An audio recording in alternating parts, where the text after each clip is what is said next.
So what in the world happened? Oh, I know what happened. I got hacked. That's what happened. Tony Katz today. Radio show is about to begin.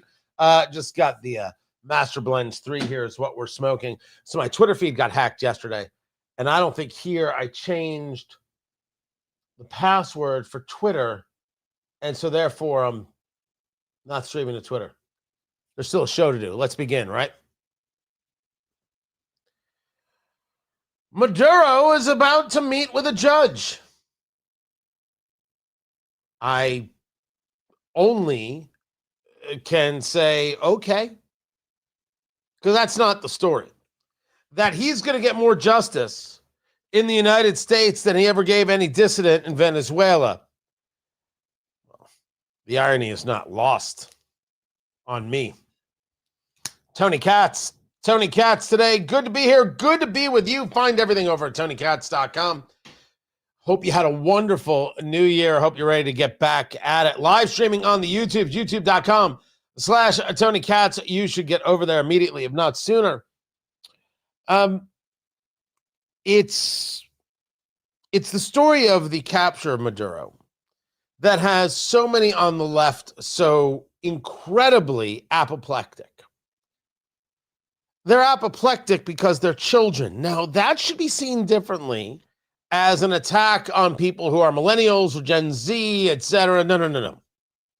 We've seen enough old liberal white women, enough boomers to be a part of this group to know that this isn't about your age. This is about your intellectual heft and capacity. Actually believing somehow, somewhere on some magical planet that this communism still provides a value. You have people out there engaged in protest against the capture of Maduro, screaming, "No war for oil." God, the level of ignorance, the incredible level of ignorance. Does anybody even know what they mean when they say a war for oil? Is anybody aware of what they mean? We will go through it. But let's start with Maduro. Going back to when the Biden administration had a $25 million reward for his capture. Going back to the recognition that he was defying the will of the people. He was not elected, yet he stayed in power. Go back to his predecessor, the lowlife Hugo Chavez, who said of George Bush after speaking at the UN that I smell sulfur at this podium, as if George Bush was the devil, who expropriated company after company after company, took control of American oil interests in Venezuela, to which the Venezuelans profited, and took it for himself and led the people of Venezuela from being outrageously prosperous to eating pigeons in 2 decades. That's what communism does. And so we're clear, all those people protesting no war for oil while they're wearing keffiyehs are part of this red-green alliance. They are indeed communists. They're the worst of the worst. They favor death and destruction. They have no concepts that can actually provide a value as opposed to capitalism, which always provides a value. They're wrong, and they're the enemies of America. That's a harsh statement. But they are what they are, what they are. They're the enemy. The communists are the enemy. And this red-green alliance, which is the communists and the Islamists, looking forward and trying desperately to engage the destruction of Western civilization and American might and strength. That's the desire. That's the goal. That's what they're about. That's why they're in tandem. For what other reason is the communist playing dress up and wearing the keffiyeh, which is only and solely a sign of oppression? Come fight me on this. I'll debate this all day. They're not like us. They're not Americans like us. These Americans who want to see America fail, which is, of course, the question going into this midterm election. Do you want a future for America? Yes or no? That's the question. That is the only question. Do you want a future for your children? Do you want a future for your daughters? Do you want a future for society? Because if you let these lowlife commies take hold, You have none. And Mamdani proves this. Don't worry, I'll get into Mamdani's inaugural and his issues with rugged individualism. He believes in the warmth of collectivism. Dear God, this guy is going to smile as he starves your kids. But Tony, you can't talk like that. It all sounds so hyperbolic. Let's talk about no war for oil. Let's talk about this thing that was happening and that was occurring, where the lefties out there, they immediately took to the streets. They took to the streets to say no war for oil, and they were upset, and they were angry, and they were all the things that one could imagine. Do we understand what that means? Because I don't believe they do, because they are incredibly ignorant and short-sighted people. You'll notice that this is the third or fourth time I've said something derogatory about them. I have to figure out how not to curse on radio. Everything after that, I'm allowed to do. And since I'm not a guy who is going to engage in the foul language, I am the guy who's going to say very clearly, these people are fools and they're a danger to you, to society, and to your kids. They're a danger. It can't be said any other way. And when I say they not like us, I mean it. They are not like us. They don't believe in America's future. No war for oil. What in the world does that actually mean? No war for oil. Well, in the pseudo-intellectualism of their argument, what they mean is there is absolutely no reason whatsoever we should be engaged in a war action so we can control somebody's oil. That's imperialism. Let's start where we start here, just so you have all the tools at your disposal to be able to engage properly with these people who are out of their minds, and they may very well be your aunt, your uncle, your parents, your brother, your sister, boyfriend, girlfriend. I don't know. When Hugo Chavez took power, he engaged in expropriation. There's video out of there of him walking down streets. We expropriate there. Now, of course, he's not doing it in English, but we're going to take control of all these buildings. We're going to take control of all these places. We're going to take control of all of these areas. When that happened,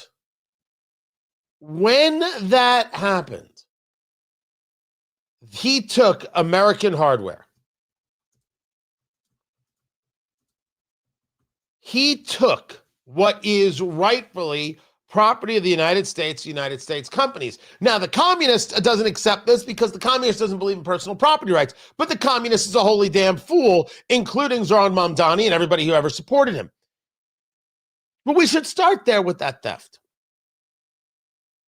Then we should recognize that the oil was not utilized for the benefit of the society of Venezuela. It was used for the benefit of Hugo Chavez and then Nicolas Maduro, not caring about the people. With Maduro's arrest, you could argue it's a drug charge, it's a gun charge. Capone was Capone and they got him for tax evasion. You could argue this is the same thing, but it has a much deeper meaning as well. What he's charged with versus what he's done. One could clearly state that there's an opportunity here for the people of Venezuela to be made whole, to have a better life. As a matter of fact, the people of Venezuela are celebrating, to which the leftist in the United States is outraged. How could you be celebrating? The leftist has to live through the policies that American liberals fantasize about. They play about. Remember, all of those protests that we saw at Columbia University, whatever, these are people playing dress up. They put on the keffiyeh and they pretend that they're being locked out and they have to stay in this building. And here's the administration. They won't even bring people water. Bring your own damn water. There's a bathroom. Go get some water. What's wrong with you? You have Uber Eats on your phone, but they're play acting like they're the poor people of Hamas, not of Gaza, not of people being slaughtered by Hamas. They play acted that they were Hamas because they have nothing they can do with their lives. They have no issues. They have no problems. There's nothing wrong going on with them. They have to pretend that they are outraged. And since they have been trained through their high school years and through their college years and through culture to hate America's existence and to hate Western civilization, anything that can be seen as oppressed oppressor, that's something they play with because that's the only thing that they know. And America has to be the oppressor in all cases. Maduro to them is not an oppressor. America is. But the people who have actually lived through it understand that the United States just did them a tremendous favor and they are in the streets celebrating. Because 26 years of this hell was enough. All of these lefties in the United States, all of these Karens, all of these liberal white women, these terrible people, play actors, children. That's how I started. The oil will be sold. And the people of Venezuela will profit. A war for oil is not a bad thing.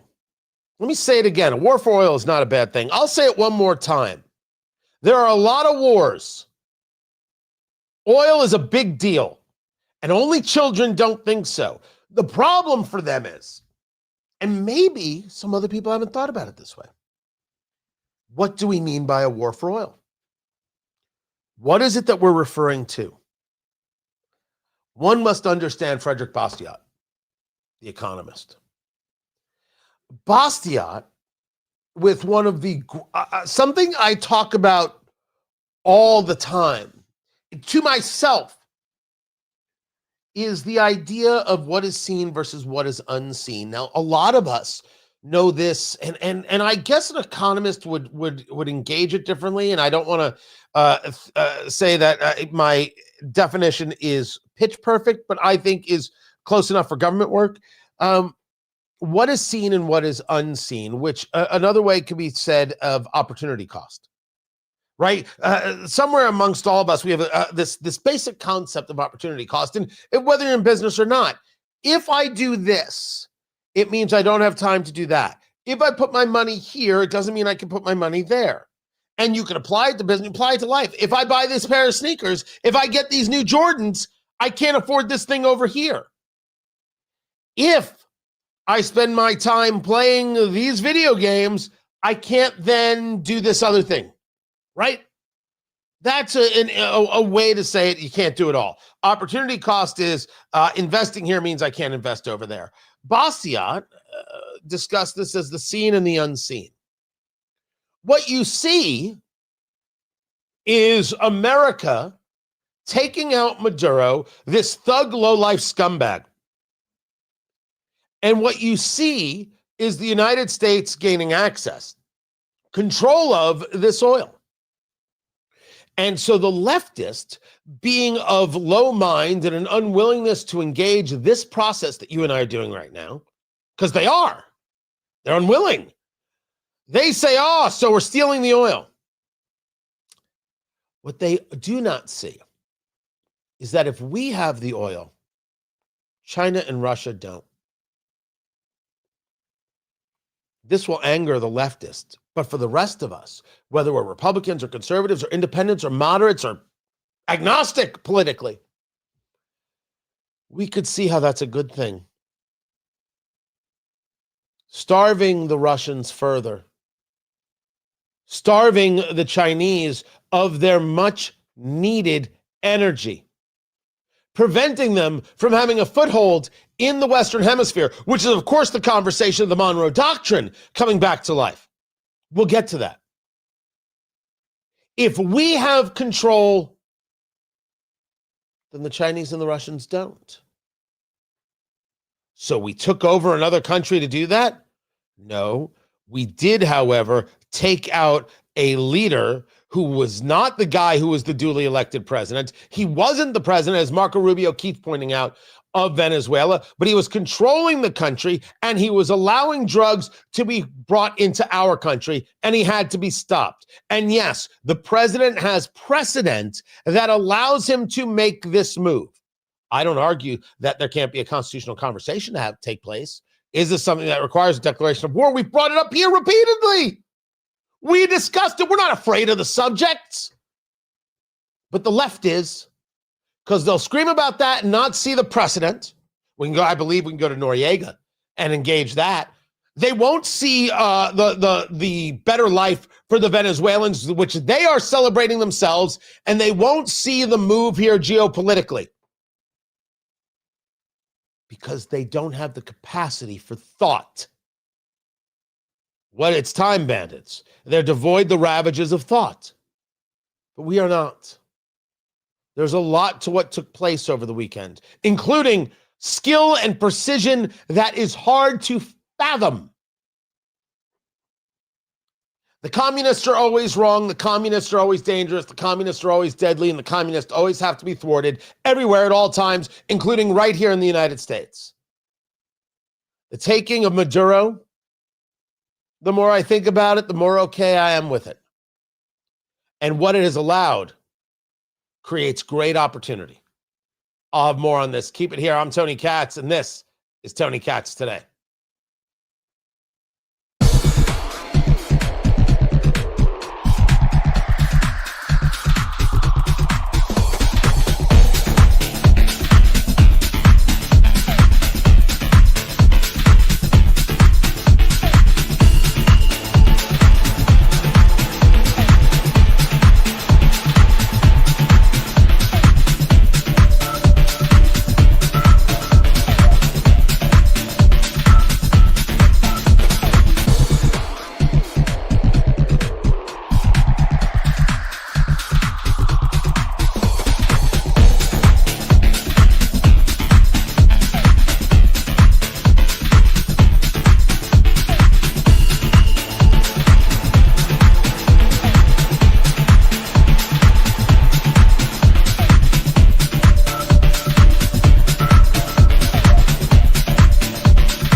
Welcome back.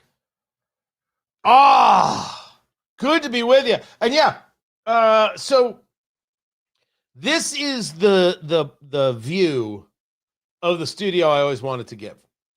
So this is it. This is the whole thing from corner to corner. So I'm in one corner, and back there's another corner. That's some paperwork I have on the desk. Don't look at that. Those are original World War I bonds posters, like buy a war bond. So that's what those are right there, right back there. So I've had those for a while. This is the newest. Oh, there it is. This is the newest company. This is Oak and Iron Supply. I'll be making that announcement in another week or so. The table is where we have meetings, then it flips over and it can be a poker table. And then that is not those are just chairs in the back. I got those from Home Goods. And so you can have a seat right there. So I don't think we're going to be having any kind of studio audiences anytime soon. I don't visualize it at the moment. But I will get into the hacking I will get into the hacking. Greg, excuse me, just got a little choked up there. Greg, if you have no sound, I don't know what to say. That is everybody else can hear the show. And they're like, my God, Tony, you sound so sexy. Thank you. Thank you. You shouldn't have said that. Also, don't forget, get your tickets. Get your tickets. Trump 1 year later, tickets.tonykatz.com. It's going to be amazing. Amazing. January 24th, tickets.tonykatz.com. Get your tickets right now. The bourbon, the food, all of it. It's going to be amazing.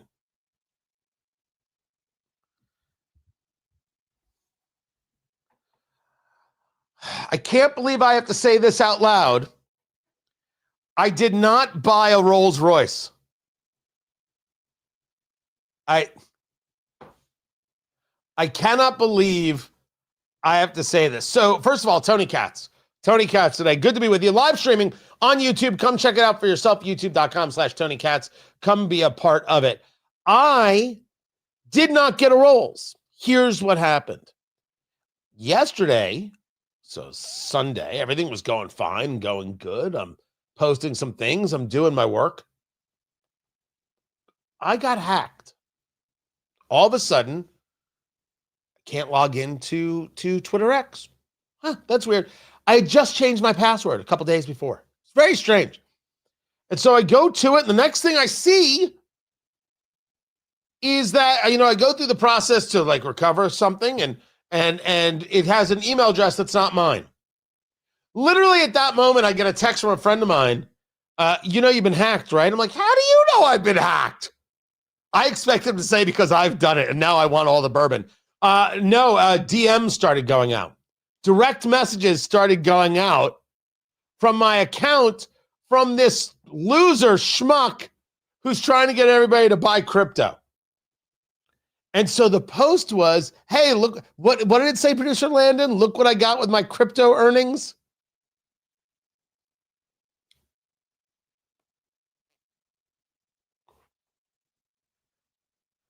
So it said that I have invested, and look at my dream car, and it was a picture of a Rolls-Royce SUV, I believe.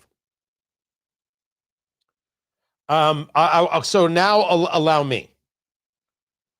I did not, first of all, I was hacked. And what's weird is immediately trolls were all over me about it. So I got to assume one of the trolls did it. I am in charge of these people's lives. It's so insane. Every day is something else. They live and die by me being in their head. It's crazy, surreal. And so first things first, I did not buy a Rolls Royce. I was hacked. Everything's fine now. Hopefully it stays that way. I did not get a Rolls. I am not anti-Rolls, but I don't see me buying a Rolls Royce. Now, I did almost over the weekend buy a Porsche, but it was not a new one. It was used. It was an 81. It's very cool. I might still do it, but the people who know me are like, you'd get a Porsche over a Cadillac?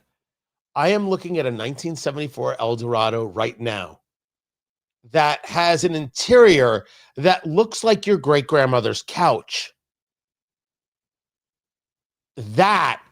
It's so cool, Landon. That is my speed. So if you ever see a post that somehow I've bought a Rolls Royce, ask yourself, has he put on 100 stations recently?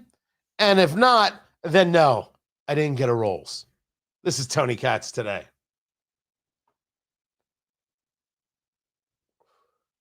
Crazy. Goodness great. Now here's what's interesting. It used to be, right? I used to sit it this way, like where you're looking at the camera was right here. And then the smoke would go that way. And now I'm sitting this way and the smoke is going this way. So I think I have to move my ashtray, which was a gift from a guy by the name of Dale. Dale, I believe his name was. Very, very, very sweet guy. I was doing an event and he brought it to me. I still have it. Absolutely, I do. Think about it often. Oh my goodness. Now people are texting me to buy the Porsche. It's very cool. Oh, I know. I will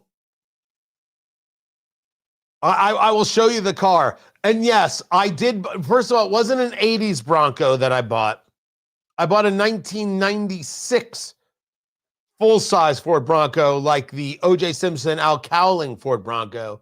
I did a bunch of work to it, and I traded it in for something else. It was so much fun. That truck, Big Red, was so much fun. The 81 Porsche, though, is very cool. It's super groovy. Super groovy. I don't feel that I feel I need to be much more responsible than that right now. I'm so embarrassed. What am I doing being responsible like a schmuck? Goodness gracious. So I think Rolls-Royce should now be a sponsor. Immediately, if not sooner.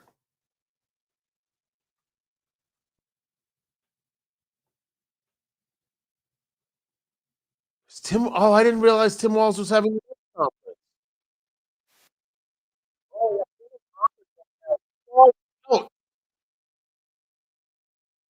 Oh gosh! Oh, we're gonna do it! Oh, I've got it right here. Yes, it was a Weisach.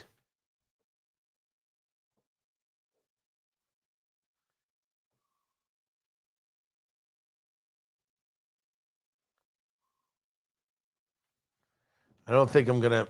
Oh man, am I weak enough to be pressured into doing this?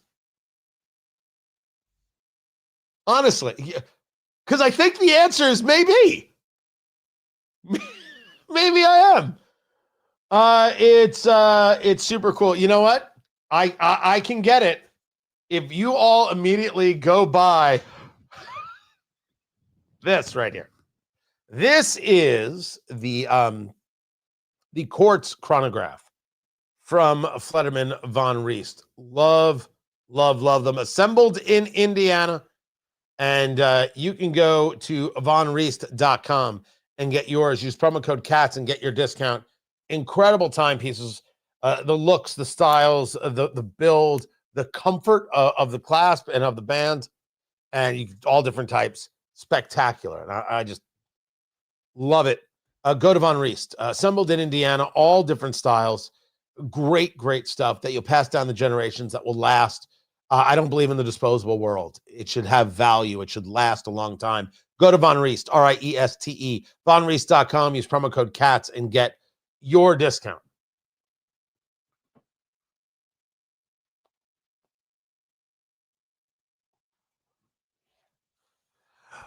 The rumor mill moved fast this morning, and it turns out to be accurate. Tim Walz, the governor of Minnesota. I don't think he sounds like that, but sure. He is not running for re-election. He was, and he has made the difficult decision not to run for re-election. Tony Katz today. Good to be with you. Translation: this Somali fraud Medicaid scandal that his administration absolutely allowed to happen has just taken over his life, and it will be too difficult for him. So he went from being a vice presidential contender. Let's make sure we're clear. Tim Walz went from being a vice presidential contender to being the top contender to be a contributor at MS Now in 16 months. That is something else. So he had himself a press conference today.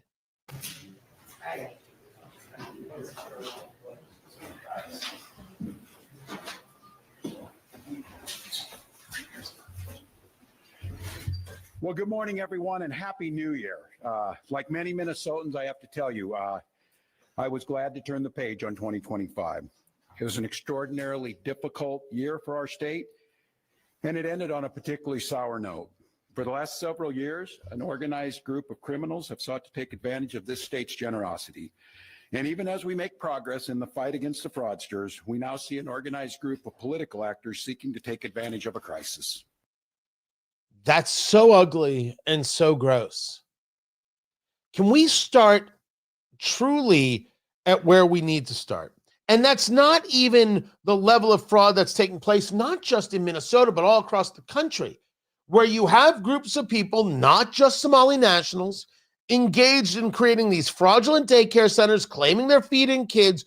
Nobody's checking. Nobody does the looking. They're taking in millions of dollars individually. There's 27 businesses at this one location. This office complex has 14 businesses exactly the same, sometimes owned by the same people. No one looked.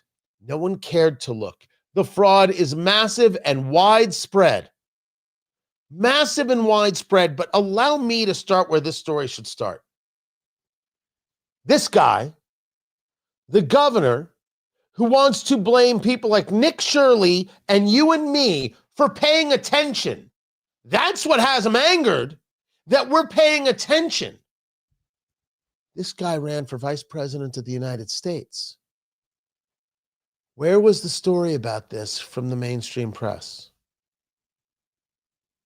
Where were the continual stories about the fraud of the people of Minnesota?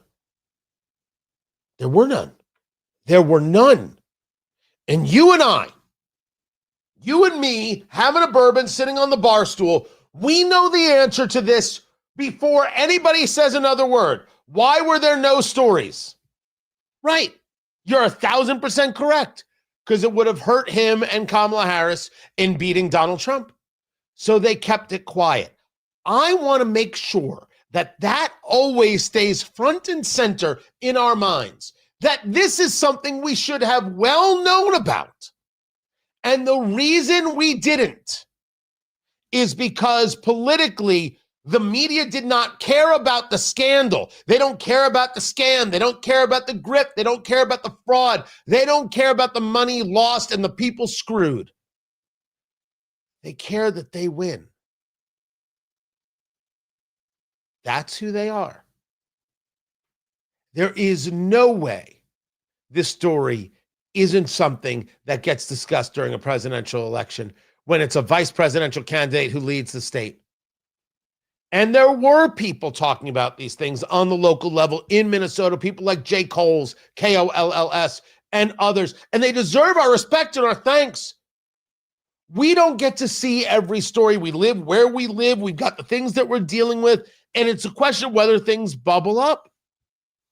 In this case, it should have. And I'll say, as a guy who does this, man, I should have seen that. I should have known about that. I should have been talking about it. I should have been engaging in it. And it's a reminder to me to be much more focused on these local stories, even than I already am. But the media that covers things every day, this is a blatant act of suppression. Blatant. And never would have occurred if Walz was a Republican, and you know it, and I know it, and they know it, and he knows it. So he can get as angry at Nick Shirley and the people who have been talking about this story now as he wants. Who cares? He saw the fraud. He allowed the fraud. He continues. I don't want to mince words here. Donald Trump and his allies in Washington and in St. Paul and online want to make our state a colder, meaner place. First of all, it's hard to get colder than Minnesota. Secondly, what allies does Donald Trump have in St. Paul? Would someone do me a favor? Someone in the chat room there on the live stream, would you do me a favor and would you look up the registrations in St. Paul, Minnesota, Republican to Democrat, and see what the favorability is to Democrats? You would often see this as a D+, right? D+7, which means registration would favor Democrats by 7 points. In someplace else, it might be Republicans by 4 points. What is the D+ there? St. Paul, Minnesota. I've never looked it up. He just had this press conference. It's the first I'm seeing it, just like you. We're doing this together. What allies does Trump have in St. Paul? It's just such garbage. It's Trump's fault that people are noticing. Listen to his argument. His argument is, how dare you notice and talk about it? They want to poison our people against each other by attacking our neighbors. And ultimately, they want to take away much of what makes Minnesota the best place in the country to raise a family. They've already begun trying to withhold funds that were meant to help families afford child care. And they have no intention of stopping there. Make no mistake, we should be concerned about fraud in our state government. We cannot effectively deliver programs and services if we can't earn the public's trust. That's why over the past few years, we've made systemic changes in the way we do business. Yeah, let's talk about the systemic changes. By the way, Sarah, who runs all our digital, found the number. St. Paul, Minnesota, 71.5% Democrat.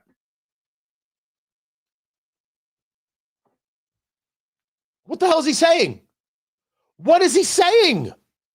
Trump's allies in St. Paul, 3 out of every 4 citizens, a Democrat. I'm glad he notices we should do something about fraud. I don't know why he didn't do it. I don't know why he didn't ring the bell and say, hey, Biden administration, help me out with this. Unless, of course, the Biden administration was cool with it. We've gone to the legislature time and time again to get more tools to combat fraud. We've hired people. Whoa. What tool did you need to combat fraud? What tool was not out at your disposal to combat fraud? What laws already existed on the books? Why not just not approve anybody? Why not just stop the funding? Stop it cold until you've done an audit of every single child care center. All I know is the woman who runs that stuff was out there saying, we did a look and everybody's on the up and up. And of course, CNN did the same. Well, we called some daycare centers and we were only able to speak to one, but they told us they were totally legit and we believed it. And then we saw them later and they gave us a note written by their mom in crayon. And we were like, oh, now we've got substantial proof. Everything's fine. Those wascally Republicans and their lies. Guys, do you ever wonder why we drink the bourbon? 71%. Democrat, and he thinks that there's some great cabal against him in Minnesota. We fired people who weren't doing their jobs. We've seen people go to jail for stealing from our state. We've cut off whole streams of funding in partnership with the federal government, where we saw widespread criminal activity. We put new locks on the doors of our remaining programs, and we've hired a new head of program integrity to make sure that those locks can't be broken. All across this state, Minnesotans are hard at work on this problem. What did he just say? We put new locks on the doors. Hold on. To make sure that those locks can't be broken. Oh, I gotta do it. All across this, we put new locks on the doors of our remaining programs. And we've hired a new head of program integrity to make sure that those locks can't be broken. All across this state. Can I get the name of this diversity hire? No. Oh, the new head isn't the DEI thing? Hey, I don't know. I don't know who it is. But what a thing to say. We put locks on doors. Wait, actual locks on doors? Because I was told by the Democrats, of course the doors are already locked. So which locks are we talking about? Let them talk. On this problem, advocates, administrators, investigators are on the front lines defending the integrity of our state's programs. And I want to give a very heartfelt thank you to all of them. There is more to do. A single taxpayer dollar wasted on fraud should be intolerable.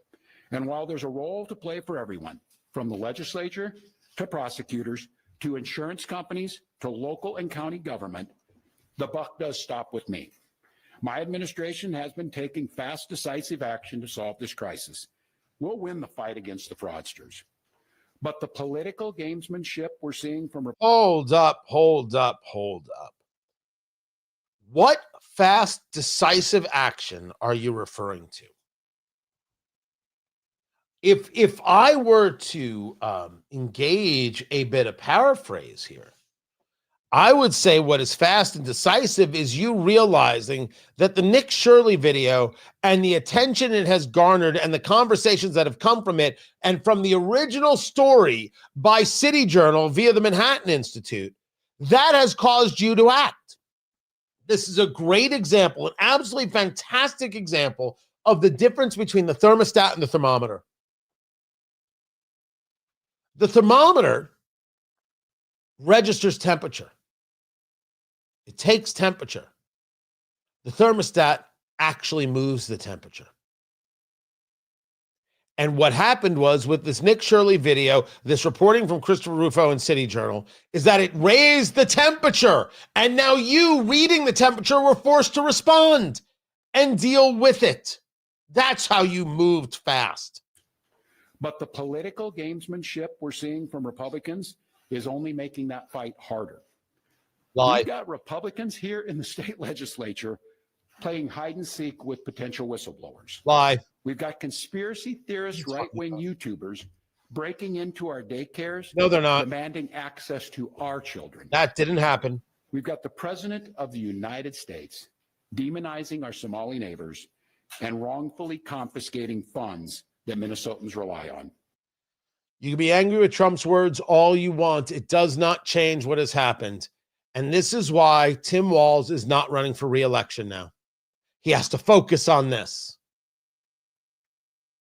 It ended his political career. And he will be a contributor on MS Now. That is coming. Just wait for it. But blaming Republicans, that's the gamesmanship.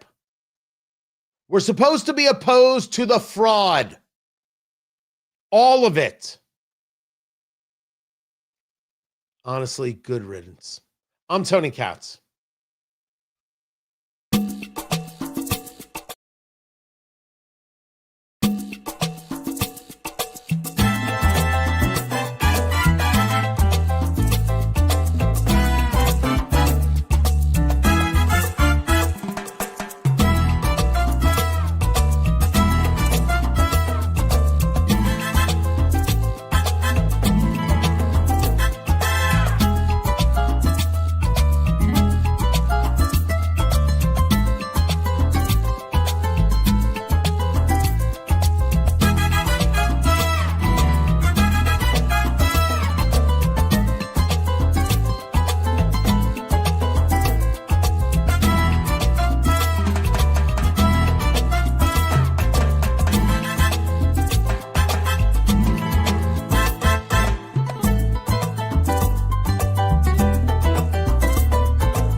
Welcome back. Tony Katz today. Good to be here. Good to be with you. I was looking for what's next. An interesting story out of Indiana that has reverberations around the country, because this is happening in Oklahoma. This is happening in Charlotte, and a welcome to WBT, Charlotte, North Carolina, where we are now on 5 days a week. I haven't even looked at the website yet. My cigar is giving me a whole heap of issues here. Let me see. Did I make the lineup? Let's take a look at the daily schedule. Oh, look, there I am.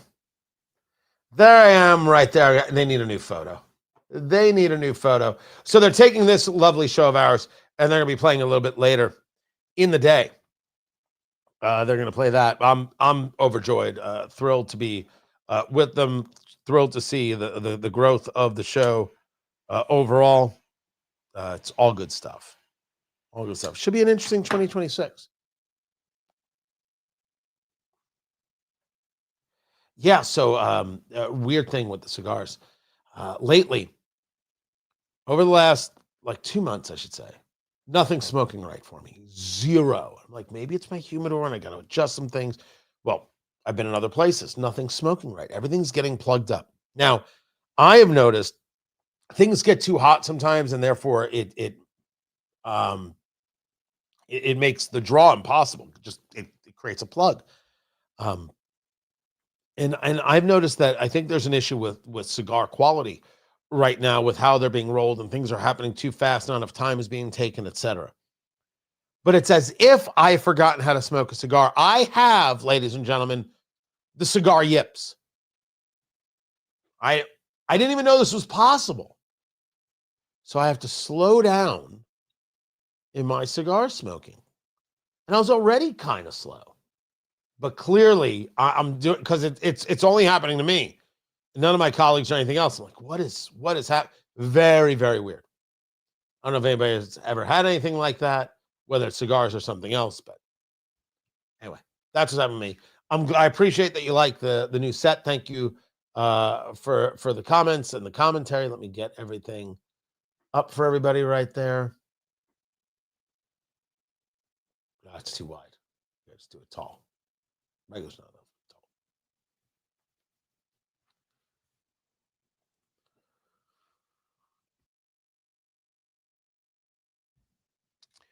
Angela Ganote over at the local Fox affiliate put this story out. It's a story that could be on your local Fox affiliate. Tony Katz today.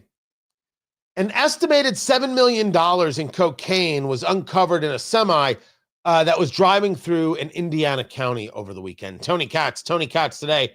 Replace that, right, with Oklahoma County, Louisiana County, and North Carolina County. And welcome WBT in Charlotte, where this little show is now heard 5 days a week. Guys, can't thank you enough for having us and bringing us in. I got to come for a visit, and me and Brett Winterble, we're just going to smoke cigars. I don't even know if Brett smokes cigars, but that's going to happen. We're going to make this happen. We're going to bring Vince. We're going to bring, I've never met Bo, and we're going to do the whole thing. It's going to be very, very good. We got to make this happen. Someone find me a Charlotte Cigar Lounge. I'm in. 300 pounds of cocaine were found in the sleeper berth of the truck. The two drivers, there's a question of whether or not they're in the country legally. There's a question of how they got these how they got their CDLs. And no, they are people who I have the story correct, came from another country. This stuff is happening everywhere. What we have done, what we have allowed to take place when it comes to these CDLs and the people we have allowed to drive these commercial vehicles. These two, yes, I knew they were not American citizens because they have ICE deportation holds. What are we doing? We don't have enough truckers? Okay. That's not an excuse. It's not an excuse. We have to be very proactive in not allowing this madness to take place. where people are getting killed, drugs are being run, and we have people who are not citizens making this happen. I'm Tony Katz. Now, someone's going to say, should we allow citizens to make this happen? No, but we have laws for this. If we can eliminate, through the elimination of allowing illegal immigrants these types of jobs, we can cut down on this.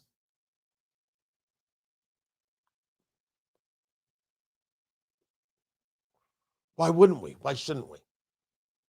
So here's what we've got, guys. The radio show is in commercial break right now. So we are in commercial break right now. Now, I've got Mamdani. I do also have it's my whiteboard right here. I'm way better than Karl Rove, so don't do that to me. I've got the worst headline of the day. I've got 3 more things. Stories that are not being talked about that need to be. So we've got a lot. We have got a lot to get to.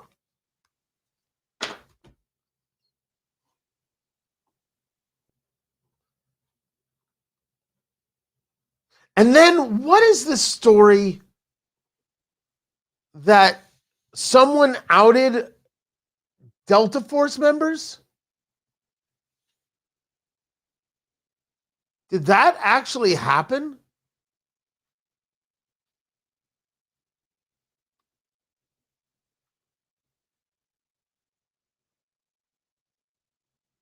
I've seen a couple people talking about it, but I don't have the story on it. So, Producer Landon, you may want to look for this. It involves a guy by the name of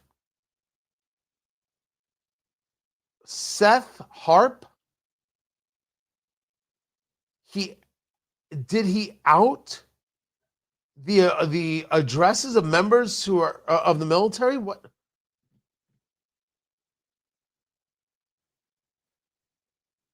I want to see what that's all about. Including the names of children. Oh. Okay. Well, that's something. That's something indeed. Guys, the show's in break. We'll take the quick break. Hang loose, smoke them if you got them, and we'll be back momentarily.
Welcome back, everybody. Tony Katz today. What are you doing?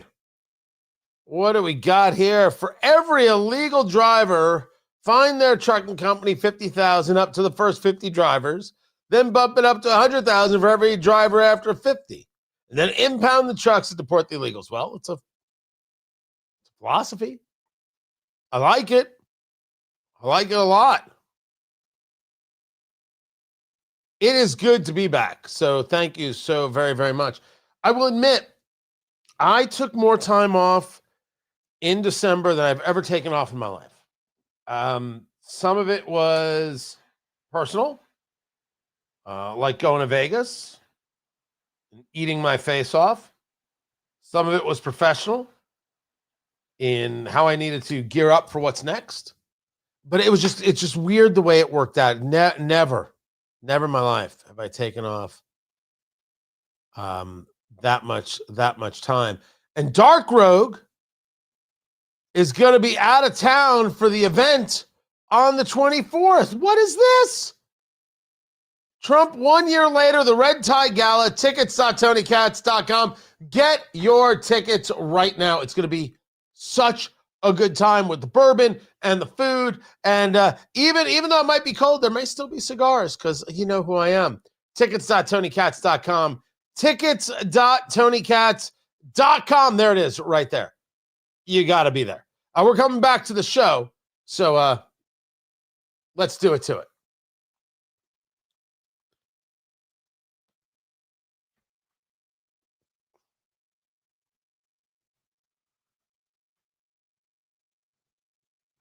Nicolas Maduro was arraigned.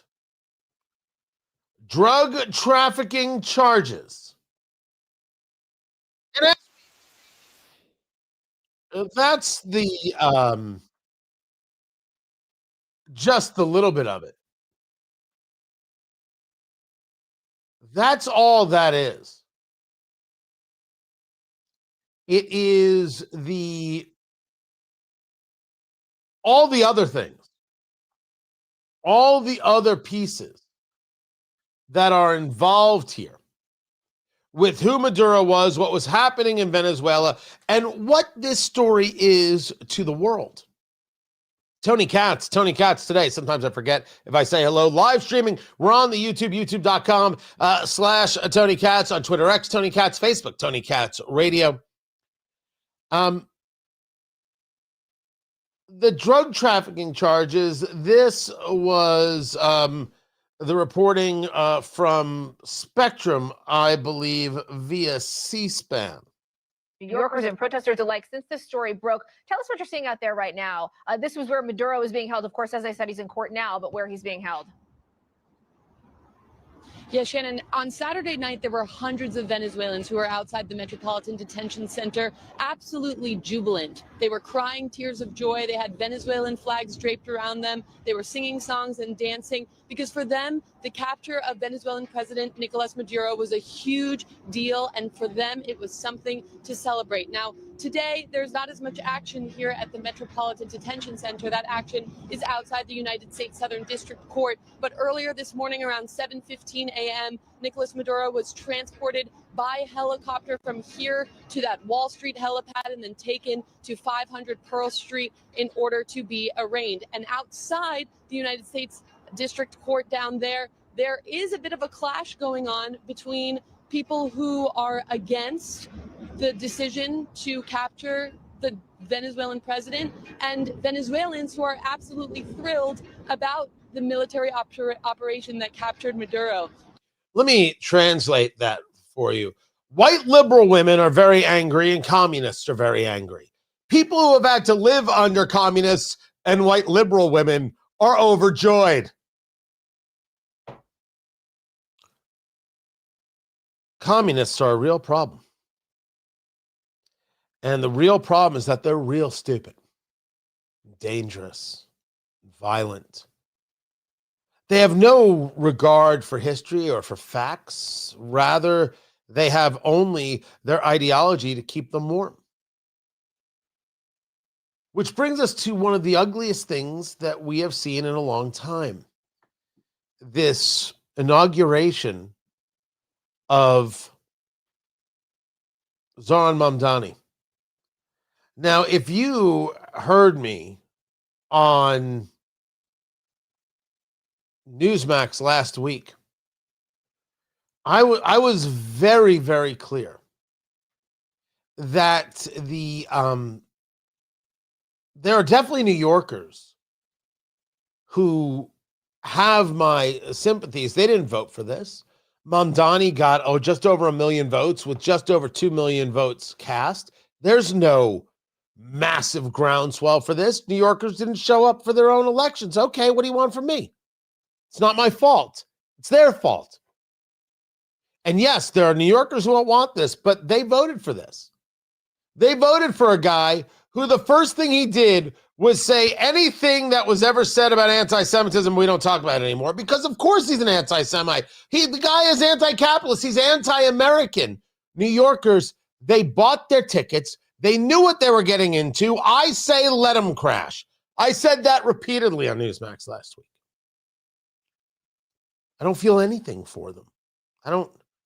What am I supposed to do? Someone, I spoke earlier with Major Mike Lyons, a retired United States Army. We're going to talk to him. I'll share with you his interview coming up. And he breaks into great detail how the military prepared for this operation against Maduro, what this means, how this engages the world stage, the Russia conversation, the China conversation, of course, what's going on with Iran, because there are massive protests in Iran right now. The media refuses to cover that story. And it's very possible the Ayatollah is going to have to flee for his life. Trump is reshaping the world. And man, Democrats certainly hate it because Joe Biden could only reshape an ice cream cone. But this was Mamdani.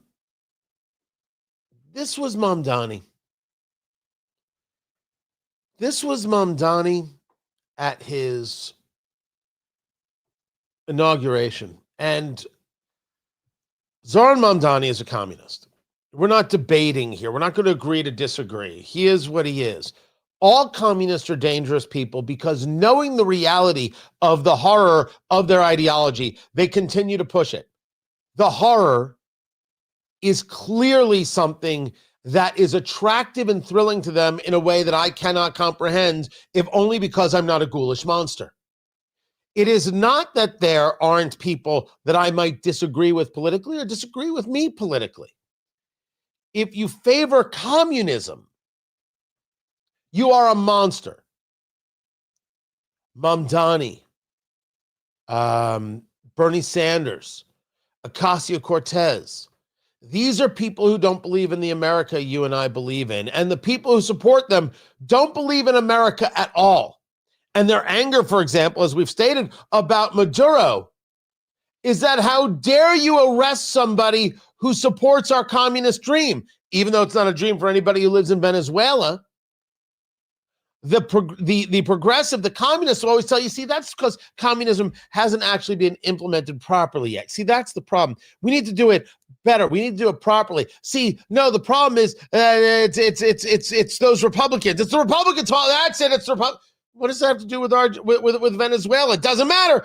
We got to blame the Republicans. It's always somebody else's fault as to why their disastrous ideology doesn't work, as opposed to the recognition of, hey guys, you know what? This ideology sucks. We should not do that. We should try something else. Capitalism is better than communism, always, every day. And anyone who doesn't believe that is wrong, I'll debate gladly on the show. Call in, feel free. Feel free. I am more than happy to rip asunder the radicalness of a position that somehow capitalism is bad. What a foolish thing to say. Absolutely foolish. Ghoulish to think that somehow communism has a value. And you saw all these protesters out there over the weekend, and they're wearing keffiyehs. Again, the Red-Green Alliance, something that we've been discussing here, this connection point between the communist and the Islamist for the desire for the destruction of Western civilization, destroying America. And then they'll fight each other. But they have to destroy us first. They have to destroy Western civilization first. And that's why we have to vote on November 3rd. We have to win. They have to lose. Because they can't run a society. But they're desperate still, even knowing the truth, to push their ideology on you, me, and we. This was Mamdani's inaugural address. Listen. Long these communities have existed as distinct from one another. We will draw this city closer together. We will replace the frigidity of rugged individualism with the warmth of collectivism. If our campaign demonstrated that the people of New York yearn for solidarity, then let this government foster it. Because no matter what you eat, how you pray, or where you come from, the words that most define us are the two we all share: New Yorkers. Long. Can't describe the savageness in this statement that you heard first. These communities have existed as distinct from one another. We will draw this city closer together. We will replace the frigidity of rugged individualism with the warmth of collectivism. That is a diseased mind at play. The warmth of collectivism can be seen in Venezuela, where the people eat pigeons and are now cheering that Maduro has been arrested. That is reality. People who have lived under the hellscape and pseudo-intellectuals like Zohran Mamdani, who want to institute this violence upon the people, and watch and you listen to the lemmings who cheer for this. In his cabinet, he is putting C. Weaver, CEA. Now, I got to admit, I wasn't too familiar with C. Weaver. But C. Weaver is the kind of person who was writing in 2019, private property, including and kind of especially home ownership, is a weapon of white supremacy masquerading as wealth building. What? How is private property white supremacy? Now, the communist doesn't believe in private property. They believe they should be allowed to control everything about you. And you already see Mamdani going after landlords. Mamdani will move heaven and earth to take property away from individuals. As a matter of just understanding, I have often referred to the fact that it's not about property, it's the right to say no. If you do not have the right to say no, you are not free. You're just not. You have to be able to say no to things.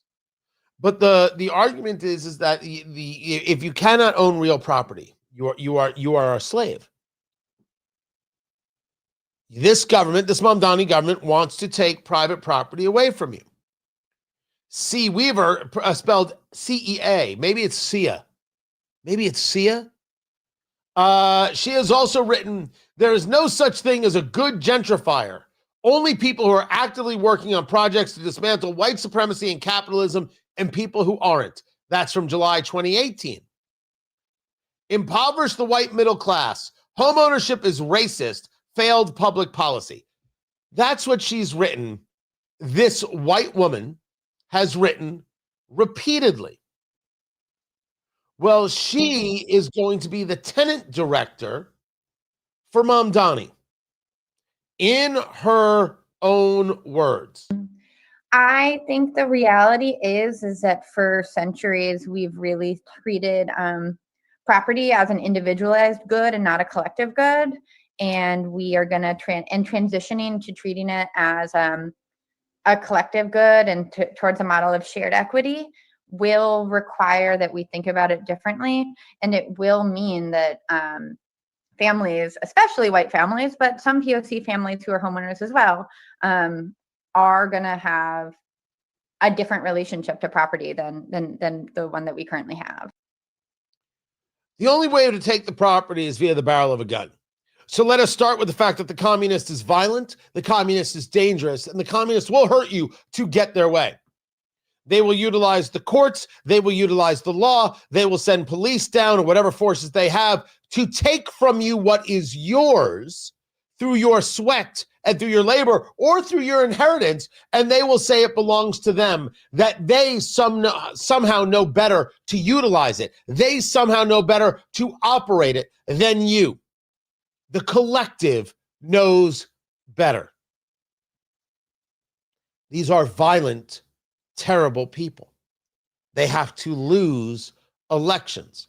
And we now get to watch New York fall apart as a lesson for the rest of us. Don't do that. But make sure we start where we start. All communists are violent. Every communist policy is a policy of violence. Bernie Sanders is a communist and he's violent. Mamdani is a communist and he's violent. AOC is a communist and she's violent. They are all violent. Talk about the Green New Deal. What wasn't violent about telling people what they can drive, what they can't drive, forcing people into things that they didn't want, and telling people when they can or can't operate, for example, their air conditioner, like you saw in California, where they're desperate to move everybody onto electric so they can control the grid. Nobody's making anything up here. All we're doing is noticing what these people are. They are saying we're coming for the property. White people who own property. Well, that's the problem. That's not the problem. Property is good. We're going to come after the landlords. We're going to institute rent control. Best of luck finding an apartment in New York. Everything that Trump did in New York. They hate Trump for this. They hate Trump for that. Those buildings Trump built are still bringing tax dollars into New York.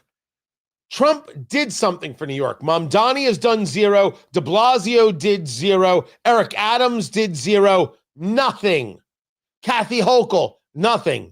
Trump created jobs, created tax benefits and opportunities, and has created real economic value. Communism creates nothing. It takes from the producers. That's all it does.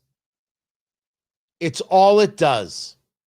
So, while the people of Venezuela cheer that maybe the communist hellscape is over, the people of New York are cheering to implement the communist hellscape as if somehow they can do it better. You know, some people are really slow learners, and no one should be like New Yorkers. I'm Tony Katz.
So Maduro has entered the not guilty plea.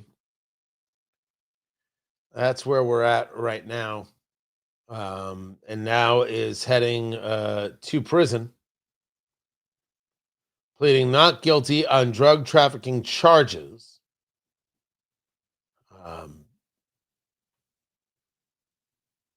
I will go over what he said. I have a bunch of other stuff to get to. Sometimes 3 hours is not enough. But I will get to that. And then I've got this doxing story here as well. So this guy's a lowlife.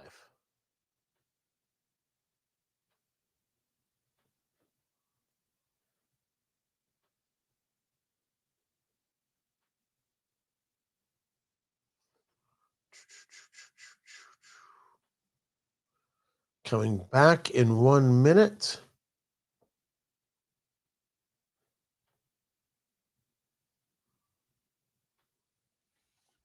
There we go.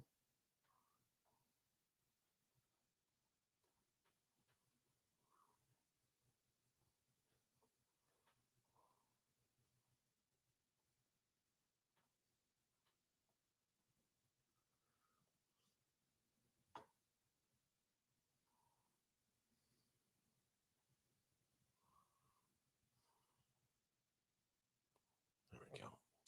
All right, coming back here. Thank you guys for being here. I'm Tony Katz. The show is Tony Katz Today. It's in conjunction with the radio show, which is heard across the country. And so we wait for the show to get back from break before we get into it. But we do talk here. So show's back. Let's go do some work, shall we?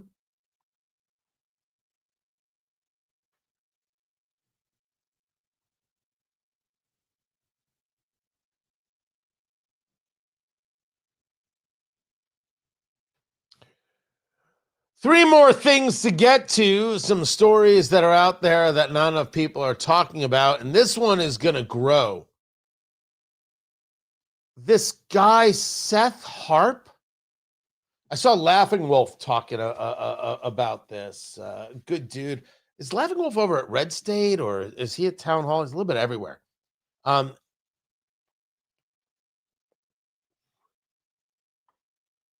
This guy doxed a Delta Force commander.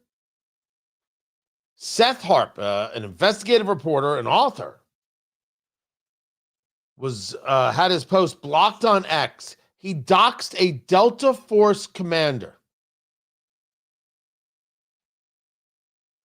for kidnapping the rightful president of Venezuela. First of all, he's not the rightful president of Venezuela, is Maduro, who pled not guilty. I'll get to that. This is the current commander of Delta Force, whose men just invaded a sovereign country, killed a bunch of innocent people, kidnapped the rightful president. He then included a screenshot that contained personal information about the commander and, I believe, about the commander's children. His book, The Fort Bragg Cartel, Drug Trafficking and Murder in the Special Forces, is being turned into a TV show by HBO. You're gonna put together a show with a guy who doxes the names of children? Doxing, right? Exposing the names of children. Scumbags exist everywhere. Then January 6th. Did you know that's called Divorce Day? There's something very ugly about this. There's a spike in divorces that takes place in January, seemingly because couples go through Christmas and like, all right, I'm never doing that again. We're done here. January 6th. And they consider January a divorce month because people are thinking about a fresh start. That is a societal ill, kids. And then there's Tony DeCopel, who's going to be the new anchor of CBS Evening News. And he wants you to know. And I get it. I get it because I've been hearing about it from just about everybody for more than 20 years as I've traveled America on this assignment or that. My mom's neighbors in West Virginia, my own neighbors in New York City. Thousands and thousands of conversations in between. Sometimes people want to talk to me about our coverage of NAFTA or the Iraq War. Other times it's all about Hillary Clinton's emails or Russiagate. Or more recently, COVID lockdowns, Hunter Biden's laptop, or the president's fitness for office. So he's decided he's going to report the news no matter what. And the left is angry with him for wanting to report the news. True story. I'm Tony Katz. Oh, man, we came upon that quick. Are we on the right clock, producer Landon? Because that was moving. All right.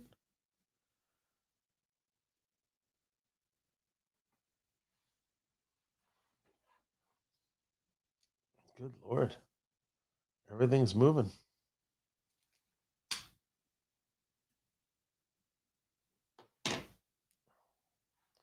Meanwhile, John, thank you, man. Thank you. Like this is good, right? So those are my papers behind me. That's some work I have to do today. So it's not a card table, Freddie. I think Freddie asked. I mean, you can play card. You can flip it over. It's poker table. Yeah, so you can do that. But I don't think it's a card table. I don't know if that's what you. It's not a pub table because that would be higher. It's a table. It's chairs, and they are comfy. And for the record, I did buy it used, right? Like my Rolls Royce. I did not buy a Rolls Royce. No, this was never a garage. This is what we built.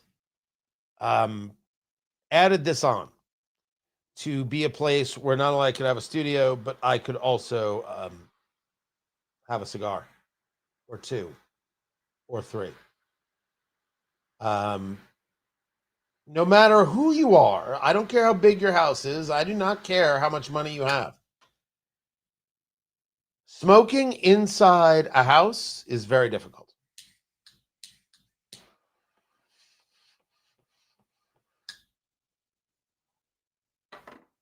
Because when you smoke inside a house, if you do not have a separate system for your HVAC, it's going to get everywhere. It's going to get sucked into the return and it's going to blow out. No filter is going to catch it all, the smoke or the smell. It's just not going to happen. So I wanted to be able to do eat, drink, smoke here. I wanted to be able to do meetings here. I wanted to be able to do other content here. And so I said, I'm going to build this thing. So I built it. I will tell you right now, revelation. Life-changing is a better word for how I'm able to engage, how I'm able to enjoy, how I'm able to entertain. Because the family will come in here. We watch movies in here. I have had 9-10 people in here all smoking.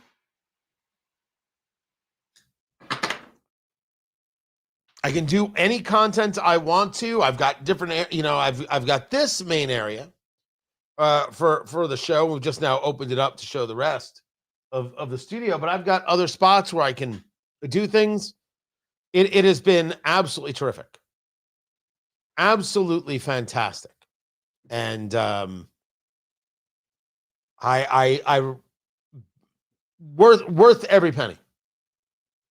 Absolutely worth every penny is this right here. Glad I did it. I would do it again. Do have a bunch of audio to get to. What was purchased on Facebook, I believe? What was a Facebook marketplace item? The table and chairs. Now, you see the wingback back there? I've got two of those. The wingbacks were found on the side of the road. My wife found them, cleaned them up. It's a true story. The speaker over here, which is a Bose 901. That was a Facebook find. Back to the show.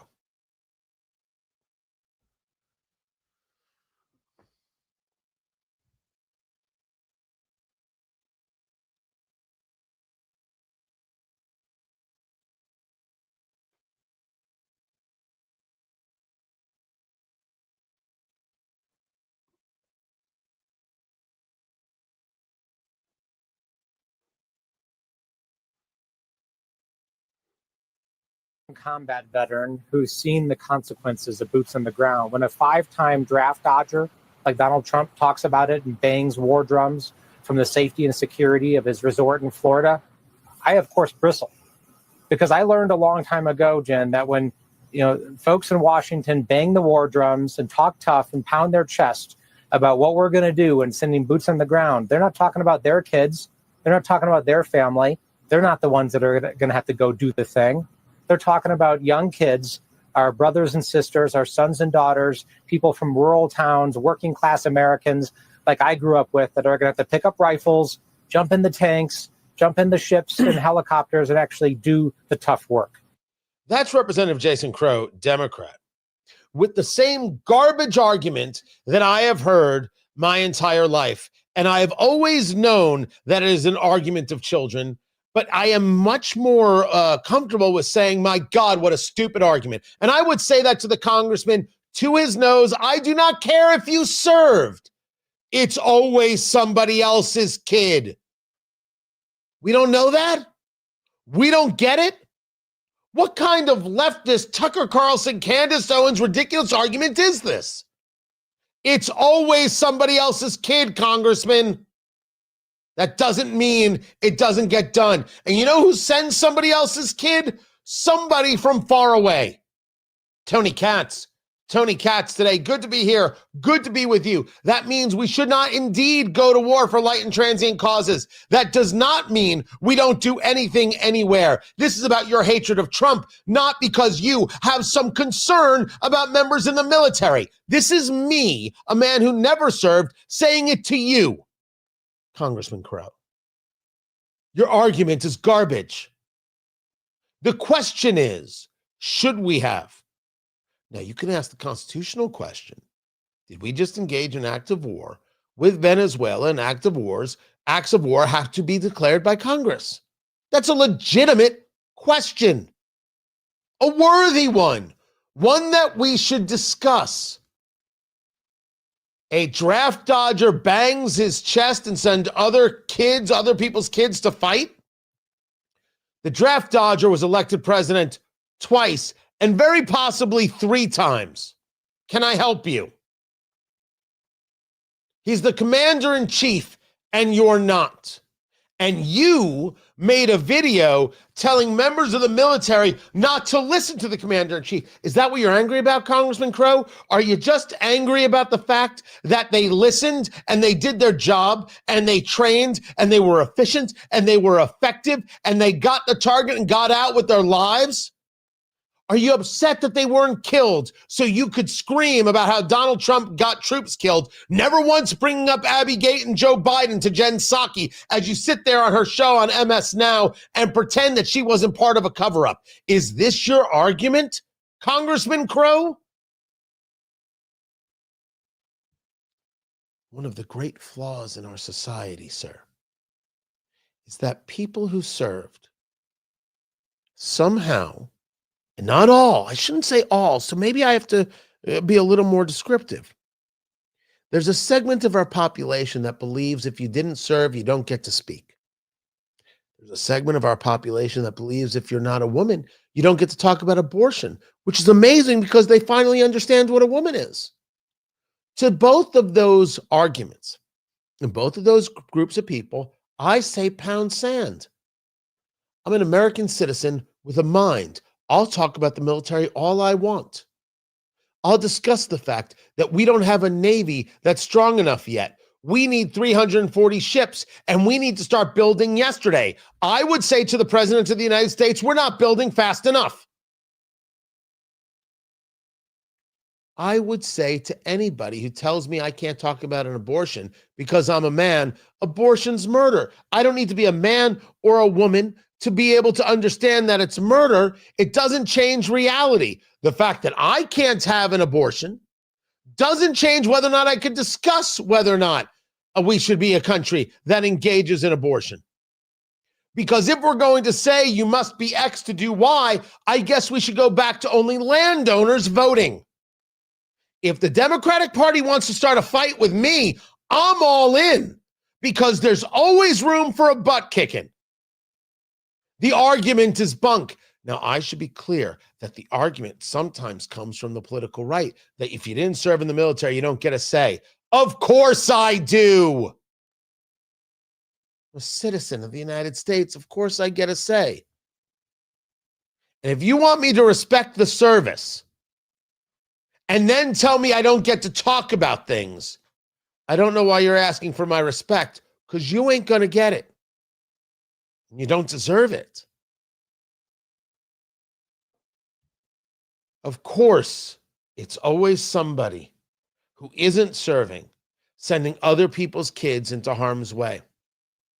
That's why when we elect a commander-in-chief, we should make sure that they have got the temperament to do the job properly, and the military has the skill set to do the job effectively, and they have the proper training, they have the proper techniques, they have the proper hardware, they have the proper attitude, they know their assignment, they know their mission, they're practiced and ready for it. So when the moment comes, whether it's a bombing raid of nuclear facilities in Iran or taking Maduro out of Venezuela, they can do so with such unbelievable accuracy that the rest of the world is left saying, holy cow, did you see that? Which is exactly what took place. I would argue to the chagrin of Congressman Crow, and I'm going to keep saying that. He can come on the show and we can discuss it. Maduro has pled not guilty. He is calling himself an innocent man, saying, I was captured. He said, when he asked for his plea, I'm innocent, I'm not guilty, I am a decent man, the president of my country. But he is not the president of his country.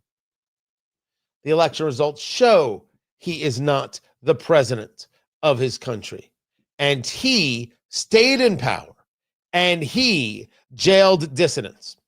Now, right now in Venezuela, an interesting thing is taking place. Delcy Rodriguez is in charge. That is the vice president, a technocrat, as described. And you'll note there's been no move whatsoever to bring Gonzalez into the presidential palace, who won the last election. And there's been no move as of yet to bring Maria Corina Machado in. Who's Maria Corina Machado? You remember her. She won the Nobel Peace Prize in 2025, and she's the one who came out and said, thank you, President Trump, for being so supportive. She handled it very well. She is a Venezuelan politician and an activist pushing against the Maduro regime. She is not in charge. Well, what exactly is going on here? What exactly is happening here?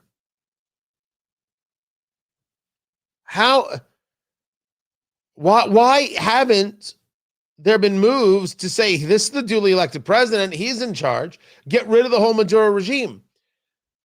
We should be clear that what we're seeing is still this regime and its remnants holding on. And that this military and others have found no reason to sway yet. So there's a money conversation, there's a fear conversation, a host of things. The vice president, Delcy Rodriguez, has stated that she wants to find a way. First of all, they want Maduro back. Best of luck there. Work a way to create a relationship with the United States. Yeah, you should be afraid. I mean, they should be. Which is really a conversation for the rest of the world as well. When the Israelis engaged the pager attack against Hezbollah, the pager attack showed what the Israelis were capable of. Very often, what you realize from these things is that you don't want to actually show what you're capable of. Because by showing what you're capable of, now people can be aware of what you're capable of. It's better to keep them guessing. But the Israelis decided at that time that it was the right move to make.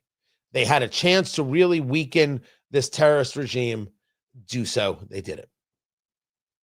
I do not know if the military wanted to show, the U.S. military wanted to show that they have the capability of taking helicopters, landing at a military base, killing anybody who gets in their way, grabbing the target, and extracting them in 6 minutes. Someone pointed out on Twitter X, which was great.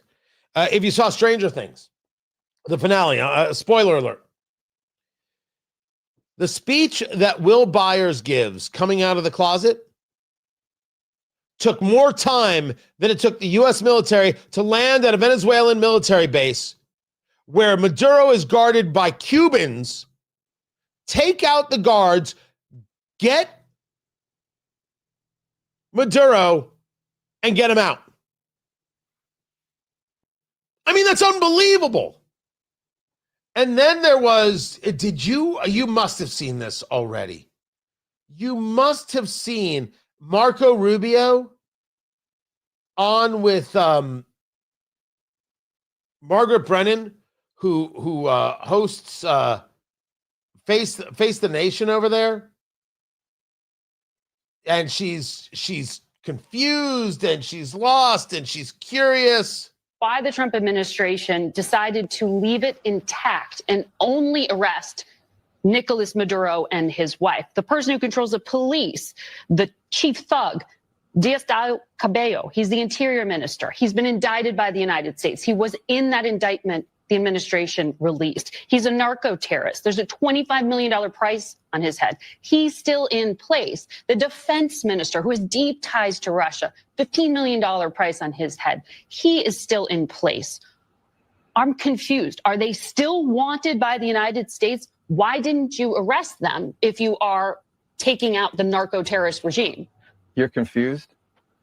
I don't know why that's confusing to you. They're still in It's power. very simple. You're not going to go in and wrap up. But you can't go. You're going to go in and suck up 5 people. They're already complaining about this one operation. Imagine the howls we would have from everybody else if we actually had to go and stay there 4 days to capture 4 other people. We got the top priority. The number one person on the list was the guy who claimed to be the president of the country that he was not. And he was arrested along with his wife, who was also indicted. And that was a pretty sophisticated and frankly complicated operation. It was. It is not easy to land helicopters in the middle of the largest military base in the country. The guy lived on a military base. Land within 3 minutes, kick down his door, grab him, put him in handcuffs, read him his rights, put him in a helicopter, and leave the country without losing any American or any American assets. That's not an easy mission. And you're asking me, why didn't we do that in 5 other places at the same time? I mean, that's absurd. Marco Rubio is so good. He's so good. It is absurd. It is absurd. It's absurd to think that Maduro was actually the president. It's absurd. But Maduro has said not guilty. He thinks of himself decent and the president of his country. This trial will go on. We'll see how it plays out. But for the people upset that Trump engaged this operation, that is all for show. The Biden-Harris administration had a $25 million bounty on Maduro's head. This is all about Trump hate and not about anything in reality. These people wouldn't know reality if it bit them. I'm Tony Katz. This is Tony Katz Today.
Yeah, I just saw this.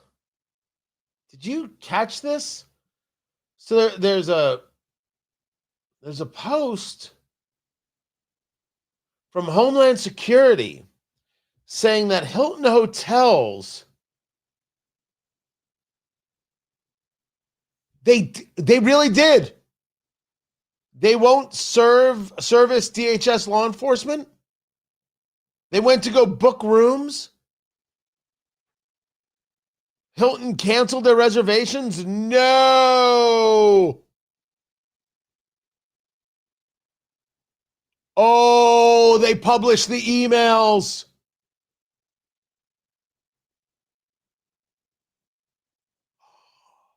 No. Oh, are they insane? Are you insane? Oh, I've got it. I've got the post. Are you kidding?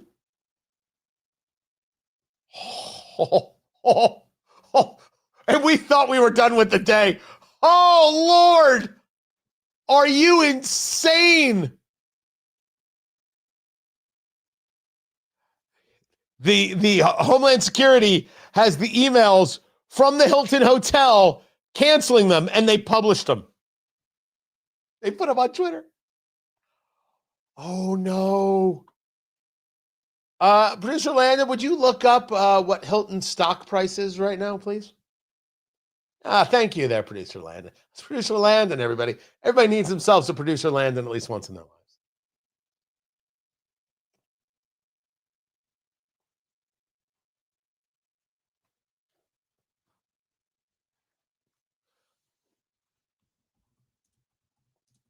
Oh, right. So they're $289.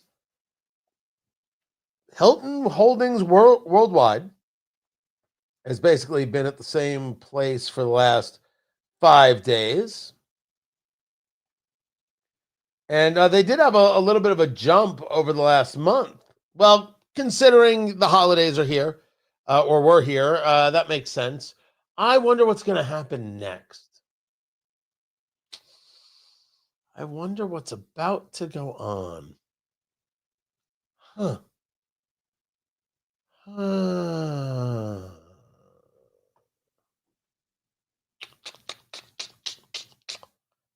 Fascinating. That's insane.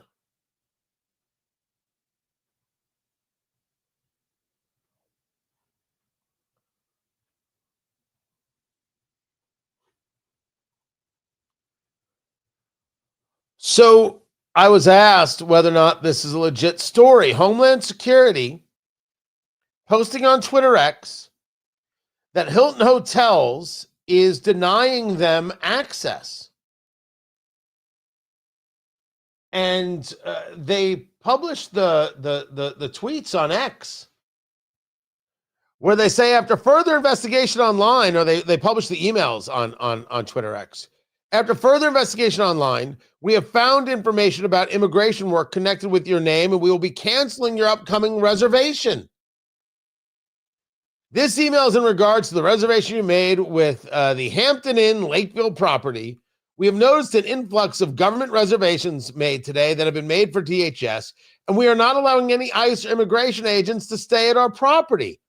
If you're with DHS or immigration, let us know, as we will have to cancel your reservation. What? Are you certifiably insane, Hilton? By the way, we took a quick look. Hilton stock, as I'm talking to you right now, 288.67. It's been in basically the same range for the last month. That's crazy. That is crazy that they canceled the reservations. I'll get more on that story when I have it. Keep it here. This is Tony Katz Today. Certifiable. That's nuts.